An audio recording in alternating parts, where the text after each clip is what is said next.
तो चलिए अब बात करते हैं बैंक ऑफ बड़ौदा। नंबर्स आए और बहुत ही बढ़िया सेट ऑफ नंबर्स इस क्वार्टर में हमें दिखे हैं। अगर हम पैट की बात करें तो 2 गुना यहाँ बढ़कर आई है और एनआईआई भी अप ऑलमोस्ट 14%।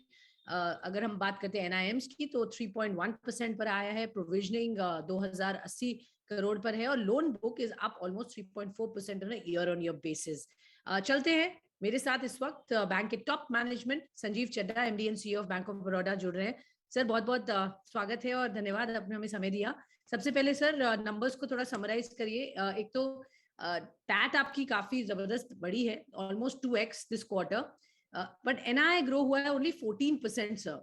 तो कहाँ से कंट्रीब्यूशन आया है बॉटम लाइन का, और क्या ये ज्यादातर इस वजह से हुआ है कि लोअर प्रोविजंस इस बार देखे गए हैं? देखिए, कई ऐसे ट्रेंड्स थे जो पिछली कुछ तिमाही में उजागर हो रहे थे, वो मेरे विचार में अब पूरी तरह बाहर आ गए हैं। नंबर एक तो जैसा आपने कहा कि एक सेक्युलर ट्रेंड था कि जो कॉर्पोरेट ट्रेड साइकिल है उसमें इम्प्रूवमेंट हो रही थी। तो उसका एक आप नमूना ये था कि हालांकि हमने देखा कि कोविड की पहली वेव थी, दूसरी वेव थी और तीसरी वेव भी थी। उसके बावजूद हमारे ग्रॉस एनपीएज, नेट एनपीएज लगभग हर क्वार्टर में कम होते गए। तो अब जबकि कोविड हमारे पीछे है, अब जो भी इम्प्रूवमेंट हो रही है क्रेडिट क्वालिटी के अंदर, प्रोविजन कम हो रहे हैं, वो जो है उससे लाभ बैंक की सीधे बॉटम लाइन को जा रहा है। दूसरा जो है, अगर आप देखिएगा, आपने एनआईआई का जिक्र किया, तो हम एक ऐसे दौर से गुजरे हैं जहां लिक्विडिटी सरप्लस थी और बैंकों के लिए प्राइसिंग पावर चैलेंज थी। तो हमारे लिए जो है हमने कोशिश ये की है कि लोन ग्रोथ चाहे थोड़ी कम हो पर हमारी प्राइसिंग पावर इंटैक्ट रहे, हम ऐसे दर पे लोन दे पाए जो बैंक के लिए ठीक है। तो हमारी जो, अगर आप देखिएगा, जो नेट इंटरेस्ट इनकम है उसकी वजह से बढ़ी है। तीसरा उसका आयाम है हमारी लायबिलिटी फ्रेंचाइज। तो हमने कोशिश ये की है कि हमारी लोन ग्रोथ और डिपॉजिट ग्रोथ लगभग बराबर हो, जिससे ये ना हो कि हम बाजार से 6% पे पैसा लें और वापस 3.5% पे बाजार में पैसा दें। और इसके कारण, इस डिसिप्लिन के कारण भी हमें बहुत लाभ हुआ है। हमारी cost of deposit her quarter में कम हो गई है और उसकी वजह से हमारा एनआईआई बढ़ा है।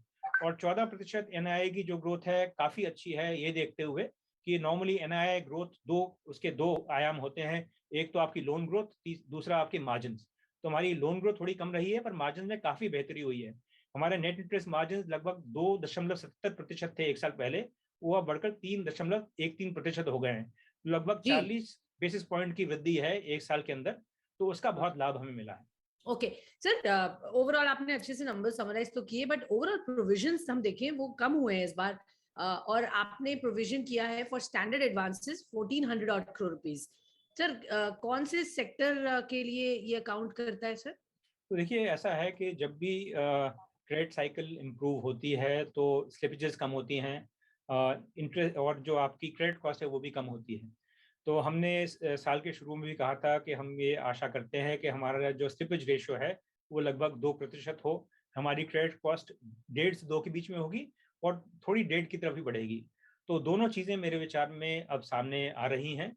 आपने जिक्र किया था प्रोविजनिंग का, तो प्रोविजनिंग जो है हमने इस तिमाही में थोड़ी कुछ ज़्यादा भी की है, जिसकी इस तिमाही में आवश्यकता नहीं थी, क्योंकि जी क्योंकि मुनाफा अच्छा हुआ है तो एक मौका था कि आगे के लिए हम बैंक की जो बैलेंस शीट है उसको थोड़ी और सुदृढ़ बनाएं।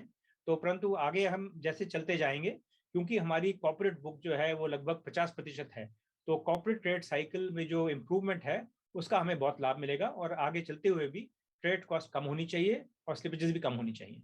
ओके श्योर सर, स्लिपेजेस कम होने चाहिए, क्रेडिट कार्ड कम होनी चाहिए।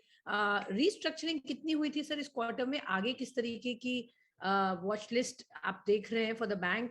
कितने अकाउंट्स हैं that have slip from BB to below sir?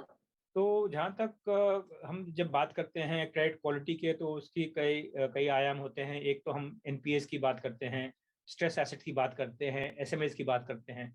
तो इन सभी मापदंडों में बेहतरी हुई है। हमारी एसएमए बुक भी काफ़ी कम हो गई है। और आपने रीस्ट्रक्चरिंग का जिक्र किया, तो रीस्ट्रक्चरिंग तो बीच में बढ़ गई थी जब एक रिजर्व बैंक ऑफ इंडिया की स्कीम थी कोविड के चलते हुए रीस्ट्रक्चरिंग करने की। पर अब जो रीस्ट्रक्चरिंग के वॉल्यूम्स हैं बहुत कम हो गए हैं और वो किसी भी हिसाब से कुछ ज्यादा फिगर नहीं है। जैसे नॉर्मल होता था इक्का दुक्का अकाउंट, अब वही रिस्ट्रक्चर हो रहा है।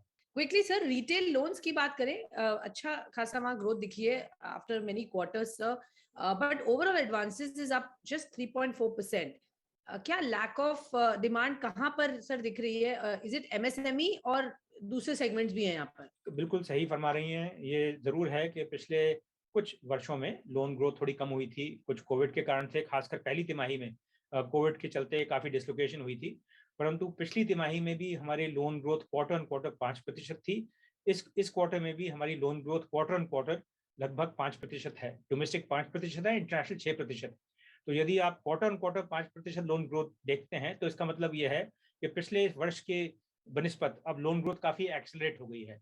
और अब जैसे हम इकोनॉमी में इंप्रूवमेंट देख रहे हैं, मेरे विचार में इस लोन ग्रोथ में और प्रगति होगी। Okay, all right sir. Sir, obviously government ने इस बार बजट में कैपेक्स एलोकेशन जबरदस्त किया है। अब हमें लग रहा है कि यहाँ पर प्राइवेट साइकिल भी किक इन होनी चाहिए। आप कैसे एक्सपेक्ट करें कॉर्पोरेट लोन बुक फ्रॉम यर? कितनी ग्रोथ देख रहे हैं? क्या आउटलुक लग रहा है कॉर्पोरेट लोन बुक को लेकर पर्टिकुलरली? क्या आप अपबीट हैं आप? देखिए, जैसा मैंने अभी आपसे जिक्र किया कि पिछली तिमाही में भी quarter on quarter corporate loan book में भी लगभग 5% की वृद्धि हुई है, जो काफ़ी अच्छी है।